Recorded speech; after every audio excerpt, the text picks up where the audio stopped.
Je m'appelle Djibril Ali, je suis entrepreneur. J'ai créé Inolib, une agence de développement informatique spécialisée en accessibilité numérique. L'accessibilité numérique aujourd'hui concerne à 20 millions de personnes en France. Une personne sur deux s'est retrouvée au moins une fois dans sa vie en situation de handicap. Donc moi-même, je suis en situation de handicap, je suis non-voyant.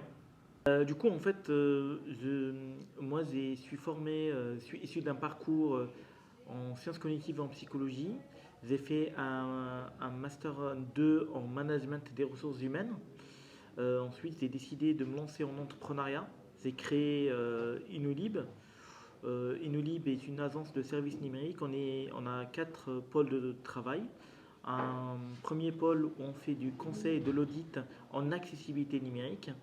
Quand on parle d'accessibilité numérique, c'est un ensemble de normes et bonnes pratiques qui permettent aux personnes en situation de handicap de percevoir, comprendre, interagir et naviguer avec les services et contenus digitaux. On a un deuxième pôle qui est le développement. On réalise du développement web, du développement mobile et des développements de plateformes numériques complètement accessibles. On est en train, notre troisième pôle d'activité, c'est la formation. Nous souhaitons transmettre la compétence en accessibilité numérique à tous, notamment aux développeurs, aux personnes qui sont en charge de la conception et du développement de produits numériques. Et enfin, on est animé par l'innovation. Donc l'innovation est l'un de notre leitmotiv. Donc on veut créer de l'innovation, que le numérique devienne un vecteur d'autonomie pour les personnes en situation de handicap et au-delà que, euh, que nous nous apportons des solutions à des problématiques à la fois sociétales et, répondre à des besoins et à des enjeux de société d'aujourd'hui.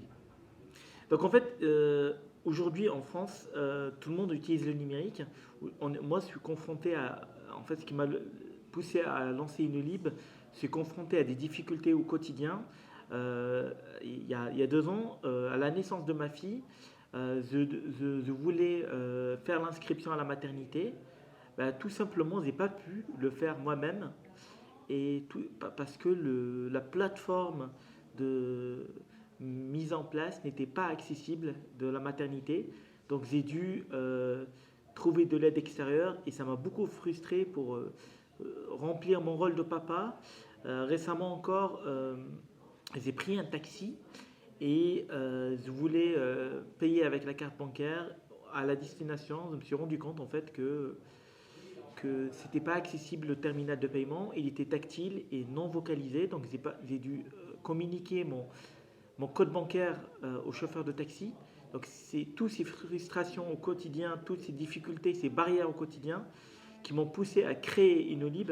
Donc Inolib, en fait, on a comme je disais tout à l'heure, en fait, quatre axes de travail. En fait, comme il y a des obligations légales, on réalise des audits de conformité au RG2A. On conseille des entreprises à mettre en place de l'accessibilité numérique. Et on peut également intervenir. On a une équipe de développeurs qui connaissent l'accessibilité numérique, où on peut développer des sites web, des sites vitrines, des applications mobiles, vraiment des projets qui seront accessibles à tous, aux personnes en situation de handicap, aux personnes âgées et à toute personne désireuse d'utiliser l'informatique.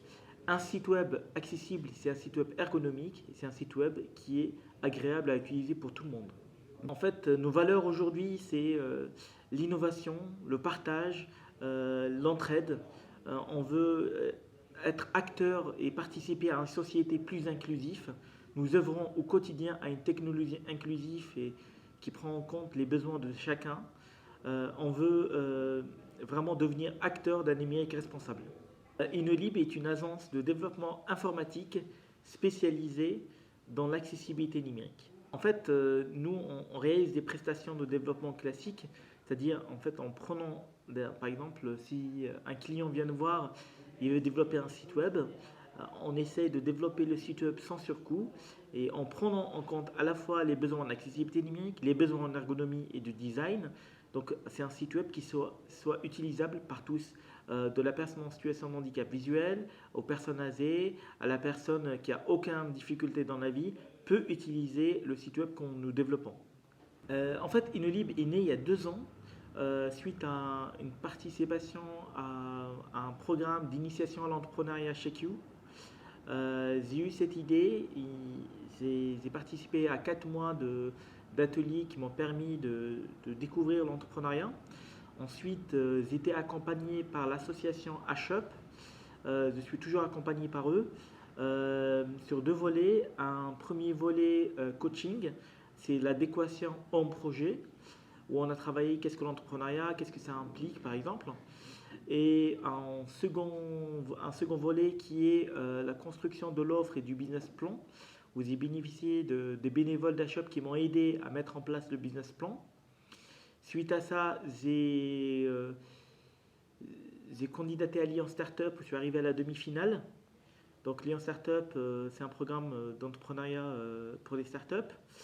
En- Et depuis un an, j'ai eu le soutien d'un grand groupe qui est le groupe Abside, qui m'ont accompagné à la fois en termes de mécénat de compétences. Ils m'ont apporté notamment des réponses à des besoins de cadrage, de chiffrage et de développement informatique.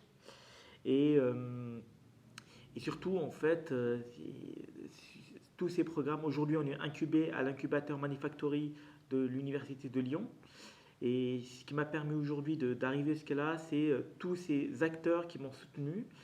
En fait, depuis un an, je suis étudiant en parallèle de mon parcours entrepreneurial en exécutif MBA en innovation à l'IRIG, qui me soutiennent également dans mon parcours entrepreneurial.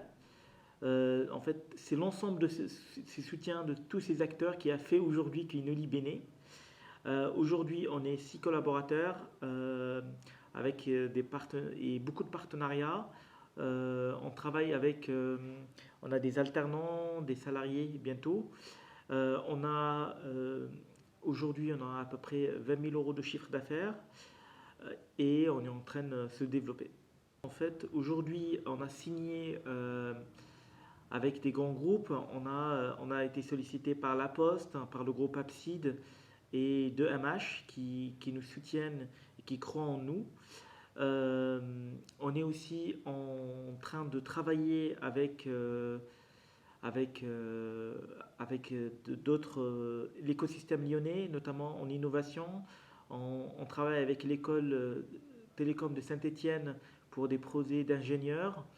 Notre objectif à moyen terme, c'est bien sûr de faire des levées de fonds, de se développer et de recruter des gens, tout en ayant dans notre démarche de développement une démarche sociale, c'est-à-dire on aimerait que nos collaborateurs soient épanouis, que nos collaborateurs soient issus par exemple des quartiers prioritaires de la ville, que en fait j'aimerais bien donner une dimension sociale et pas que du business à mon entreprise, d'où notre, notre envie et notre projet. On fait partie de l'économie sociale et solidaire. On partage complètement les valeurs de l'économie sociale et solidaire.